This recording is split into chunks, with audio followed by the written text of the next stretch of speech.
Anjarakandy medical കോളേജിൽ ഉണ്ടായ ഒരു മരണം അല്ലെങ്കിൽ ആത്മഹത്യയെക്കുറിച്ച് നിങ്ങൾ കേട്ടിട്ടുണ്ടാവും. അതിൻ്റെ പാശ്ചാത്തലത്തിൽ ഞാൻ കഴിഞ്ഞ വർഷം പുറത്തിറക്കിയ ഈ പുസ്തകത്തിലെ 'ചട്ടിയാക്കാൻ്റെ ഇറച്ചിയും പൊറാട്ടയും' എന്ന പുസ്തകത്തിലെ ഒരു കഥ ഞാൻ ഇവിടെ വായിച്ച് കേൾപ്പിക്കാൻ ആഗ്രഹിക്കുകയാണ്. കാരണം ഇത്തരം കഥകൾ ഇതിനു മുമ്പും ഉണ്ടായിട്ടുണ്ട്.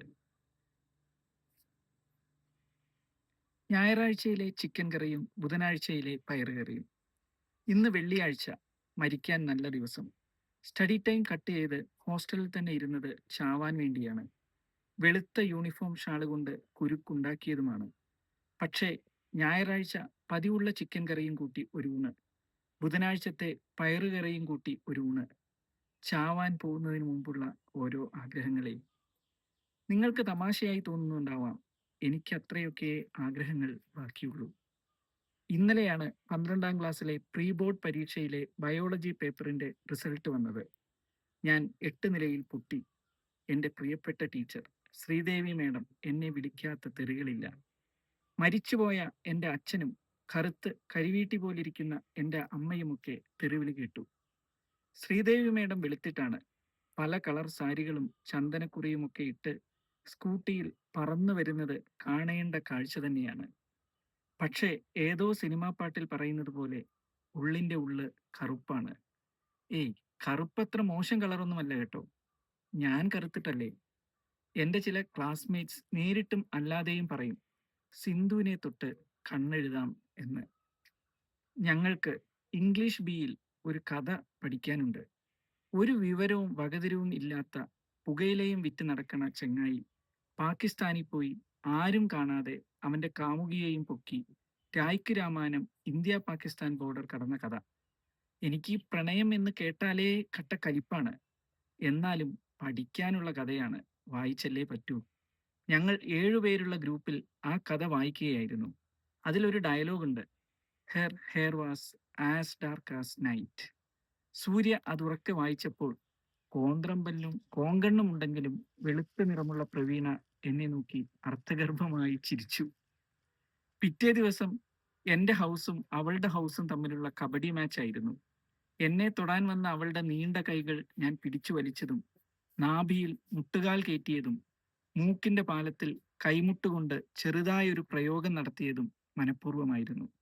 കബഡിയിൽ ഞാനൊരു സ്റ്റാർ ആയിരുന്നത് കൊണ്ടും പി ടി സാർ നമ്മുടെ ആളായതുകൊണ്ടും ആരും ഒന്നും സംശയിച്ചതുമില്ല, മനസ്സിലാക്കിയതുമില്ല. നേർക്ക് നേർ ചെയ്യാൻ കഴിയാത്ത ചില്ലറ പ്രതികാരങ്ങളൊക്കെ ഇങ്ങനെ ഗ്രൗണ്ടിൽ വെച്ച് കബഡി കളിക്കുമ്പോഴും ഹോക്കി കളിക്കുമ്പോഴുമൊക്കെ ഞാൻ തീർക്കാറുണ്ടായിരുന്നു. ശ്രീദേവി മേഡത്തെയും എന്നെങ്കിലും ഗ്രൗണ്ടിൽ കിട്ടണമെന്ന് ഞാൻ ആത്മാർത്ഥമായി ആഗ്രഹിച്ചിരുന്നു. 10ാം ക്ലാസ്സിലാണ് പുള്ളിക്കാരി ആദ്യമായി ഞങ്ങളെ പഠിപ്പിക്കാൻ വരുന്നത്. അന്ന് മുതൽ തുടങ്ങിയതാണ് എൻ്റെ കഷ്ടകാലം. ഇംഗ്ലീഷിലും കണക്കിലും ഇടയ്ക്ക് തോൽക്കുകയും കുറഞ്ഞ മാർക്ക് വാങ്ങുകയും ചെയ്തിരുന്നെങ്കിലും മലയാളത്തിലും സയൻസിലും ഞാനത്ര മോശമൊന്നുമായിരുന്നില്ല. പ്രത്യേകിച്ച് ബയോളജി. എൻ്റെ നിറമാണോ, രൂപമാണോ, ജാതിയാണോ മേഡത്തിനെ പ്രകോപിപ്പിച്ചത് എന്ന് എനിക്കറിയില്ല.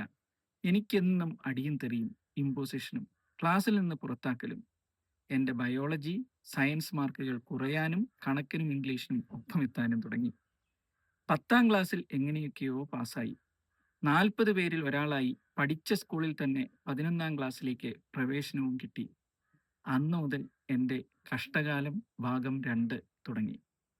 ശ്രീദേവി, അത്രേ ഉള്ളൂ, ഞങ്ങളുടെ ക്ലാസ് ടീച്ചറായി, ബയോളജി ടീച്ചറായി. ഞാൻ പുള്ളിക്കാരിയുടെ ചെണ്ട, മൃദംഗം, തബല, അങ്ങനെ നാക്കുകൊണ്ടും കൈകൊണ്ടും ശിക്ഷിക്കാനുള്ള എല്ലാമായി. അങ്ങനെ 11ാം ക്ലാസ്സും 12ാം ക്ലാസ്സിന്റെ മുക്കാലും കഴിഞ്ഞു. അവസാനത്തെ അംഗത്തിനു മുമ്പുള്ള പ്രീ ബോർഡ് പരീക്ഷയായിരുന്നു കഴിഞ്ഞ ആഴ്ച. ബയോളജി പരീക്ഷയിൽ എനിക്ക് കിട്ടിയ മാർക്ക് 40ൽ 12, കണക്കിൽ 8, ഇംഗ്ലീഷിൽ 15. അധ്യാപകർ പലരും വന്നു ചവിട്ടി തൊഴിച്ചു. എൻ്റെ ഹൃദയം കീറിമുറിച്ചു. ശ്രീദേവി ബയോളജി ആയതുകൊണ്ടാവാം വാക്കുകൾക്ക് സർജിക്കൽ സ്കാൽപ്പലിനേക്കാൾ മൂർച്ചയായിരുന്നു. സഹപാഠികൾക്ക് മുന്നിൽ വെച്ച് എൻ്റെ അച്ഛനെ കള്ളനും കൊലയാടിയുമാക്കി. ഉള്ളിലെ ഇരുട്ട് മുഴുവനും എൻ്റെ കറുത്ത മുഖത്ത് തിളപ്പിച്ചൊഴിച്ചു. അത് കണ്ട് കോന്ത്രംപല്ലിയും കോങ്കണ്ണിയുമായ പ്രവീണയും സുന്ദരന്മാരിൽ സുന്ദരൻ ഞാനെന്ന് സ്വയം ധരിച്ച് വിഡ്ഢി വിനായകനുമൊക്കെ ചിരിക്കുന്നുണ്ടായിരുന്നു. ശ്രീദേവി എന്നെ വാക്കുകൾ കൊണ്ടാണ് കുടഞ്ഞതെങ്കിൽ പ്രിൻസിപ്പൽ എന്നെ കൈകൊണ്ടും വാക്കുകൾ കൊണ്ടും കടിച്ചു പറിച്ചു. ക്ലാസ്സിൽ കേറിയ പാടെ എന്നെ വിളിച്ചു മുന്നിൽ നിർത്തി കൈവീശി മുഖത്തടിച്ചു. ആദ്യത്തെ രണ്ടെണ്ണമേ ഞാൻ എണ്ണിയുള്ളൂ. പിന്നെ ഒരു മരവിപ്പായിരുന്നു. യു ബ്ലഡി ബഗർ എന്നേ ഞാൻ കേട്ടുള്ളൂ. പിന്നെ ചെവിയിൽ കടന്നലിരമ്പുന്നത് പോലെ ഇരമ്പലായിരുന്നു. എന്റെ അമ്മയെ കൂടാതെ ഒരു ഭാര്യ കൂടിയുള്ള എന്റെ അച്ഛനെ അയാൾ വാക്കുകൾ കൊണ്ട് ബലാത്സംഗം ചെയ്യുന്നുണ്ടായിരുന്നു. സത്യത്തിൽ ആ കൊമ്പൻ മീശക്കാരൻ എന്നെയാണ് ബലാത്സംഗം ചെയ്തിരുന്നത്. അത് പറഞ്ഞാലും നിങ്ങളും നാട്ടുകാരും ചിരിക്കും. എന്റെ കറുത്ത നിറവും ദുർമേധസവും മാത്രമല്ലേ നിങ്ങൾ കണ്ടിട്ടുള്ളൂ. അതിൻ്റെ ഉള്ളിൽ ആകാശത്തേക്ക് പറന്നുയരാൻ ആഗ്രഹിക്കുന്ന ഒരു വെള്ളരിപ്രാവുണ്ടെന്നത് ആര് കാണാൻ? ബോർഡ് എക്സാം എഴുതിയാൽ ഞാൻ 8 നിലയിൽ പൊട്ടുമെന്ന് എൻ്റെ പ്രിൻസിപ്പാളും ക്ലാസ് ടീച്ചറും വിധിയെഴുതി. എൻ്റെ അവശേഷിക്കുന്ന ആത്മവിശ്വാസം, അഭിമാനം എല്ലാം കൂടി ഒരു വലിയ, ക്ഷമിക്കണം, ഒരു ചെറിയ പെട്ടിയിലാക്കി അവർ കുഴിച്ചിട്ടു. എനിക്ക് അവശേഷിക്കുന്ന ഒരേ ഒരു വഴി മരണമായിരുന്നു. അതിന് ഞാൻ തിരഞ്ഞെടുത്ത ദിവസമാണ് ഇന്ന്. യാദൃശ്ചികമാവാം ഇന്ന് കറുത്ത വാവാണ്, പോരാത്തതിന് വെള്ളിയാഴ്ചയും. ഈ കറുത്തവൾക്ക് വേറെന്ത് വേണം? വൈകുന്നേരത്തെ സ്റ്റഡി ടൈമിൽ പഠിക്കാൻ പോയില്ല. തലവേദനയാണെന്ന് പറഞ്ഞ് കള്ളം പറഞ്ഞു. അങ്ങനെ 2 തട്ടുള്ള കട്ടിലിന്റെ മുകളിൽ കയറി വെളുത്ത ഷാൾ കൊണ്ട് കുരുക്കുണ്ടാക്കി കഴിഞ്ഞപ്പോഴാണ് ഈ ഒടുക്കത്തെ ആഗ്രഹം. കൊതി എന്ന് വേണമെങ്കിൽ നിങ്ങൾക്ക് കളിയാക്കി വിളിക്കാം. ഞായറാഴ്ചയിലെ ഇറച്ചിക്കറിയും ബുധനാഴ്ചയിലെ പയറുകറിയും ഒരിക്കൽ കൂടി കഴിക്കണമെന്ന കൊതി. ശനിയാഴ്ച വളരെ യാന്ത്രികമായിരുന്നു.